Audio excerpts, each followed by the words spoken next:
Les personnes qui ne sont pas destinées, quand ils vous quittent, ils claquent la porte comme s'ils ne reviendront plus jamais. Attention, la porte que tu as claquée là, en partant, arrivé devant là-bas, cette porte peut encore t'être utile. Tu auras encore envie de venir repasser par là. Mais si tu as claqué la porte, tu ne pourras plus venir. Quand tu sors quelque part, sors, ferme la porte doucement. Si cette porte ne te sera plus utile, tu peux conseiller quelqu'un de repasser par cette porte. Les amis de destinée, moi j'y crois. Les amis de destinée, moi c'est ma prière. Parce que rien n'est de beau lorsque tu croises des personnes qui t'aiment d'un amour propre et d'un amour profond. C'est devenu difficile de nos jours. Parce que pour parler de destinée, il faut pas, des amis de destinée, il faut parler des amis loyaux. Des personnes qui croient en vous. Des personnes qui croient que vous avez en vous quelque chose qui pourra aussi transformer leur vie. Et qui vous suivent, quel que soit ce qu'on dit de vous. Vous savez, sur la route de Emmaüs, Jésus va poser la question à ses disciples. Qui dit-on que je suis? Les gens ont commencé à dire, d'autres, non, toi tu es Simon. Non, d'autres disent, toi tu es Moïse. Toi tu es Élie. Toi tu es... Il dit, mais et vous? Qui dites-vous que je suis? Vous ne pouvez pas suivre quelqu'un que vous ne connaissez pas. Si vous voyez les gens vous abandonner, ils n'ont jamais compris qui vous étiez. Je vous dis, je vais encore vous partager une anecdote. Moi, j'ai une fille de l'église qui est arrivée ici. Ça fait 5 ans qu'on se connaît. Et lorsque j'ai eu des problèmes, elle était là. Et je me suis dit, puisqu'elle était là, quand j'ai connu tous ces problèmes, ça veut dire que c'est quelqu'un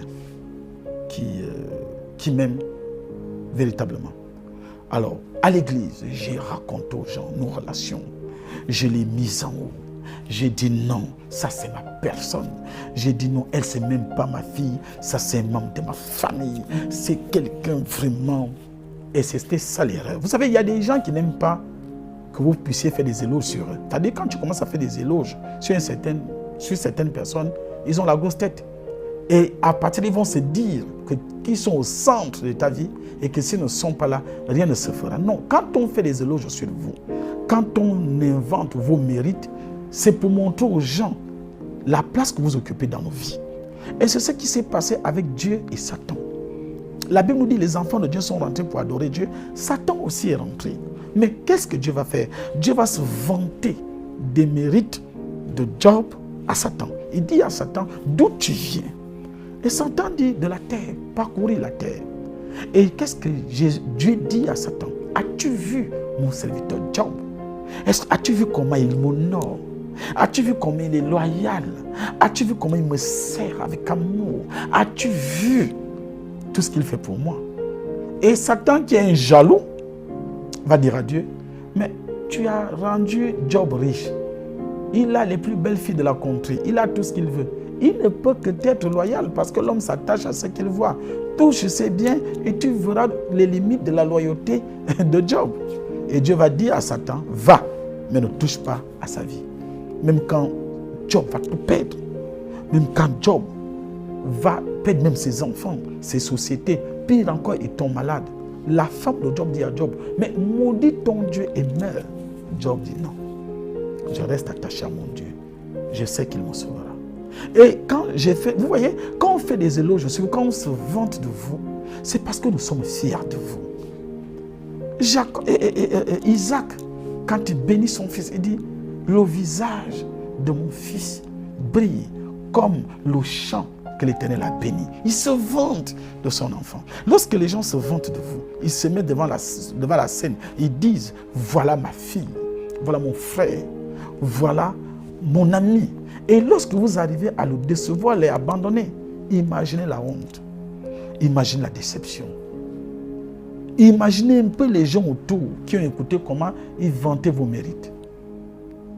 Imaginez un peu les rires et la douleur de la personne qui se vantait que tu étais fidèle à lui. Alors, cette fille, je me suis vanté dans l'église. Pas qu'elle a fait des choses extraordinaires dans ma vie. Je pense que lorsque j'ai passé un moment difficile, elle est venue me voir une fois, une ou deux fois. Elle ne m'a rien donné qui a contribué à ce que je sois où j'étais. Mais le fait qu'elle est venue me voir, le fait qu'elle est venue me rendre visite, je me suis dit, voilà des personnes qui m'aiment. Et je voulais lui rendre l'appareil. Et le fait que je me suis vanté de ses mérites, ça a été la pire erreur de ma vie. La preuve en est qu'elle n'est plus là aujourd'hui. Elle se mélangeait aux personnes qui voulaient, c'est-à-dire, elle jouait dans deux tableaux. Et c'est ça le problème. Lorsque vous êtes une personne de destinée, vous ne pouvez pas jouer entre deux tableaux. Vous ne pouvez pas être, comme on le dit toujours, l'ami de mon ennemi est mon ennemi. Comment tu vas être ami avec quelqu'un qui bafoue le nom de la personne à qui tu dis être loyal? Comment tu es si à l'aise avec des personnes à qui, que moi je n'ai pas de problème et qui me voient comme un problème?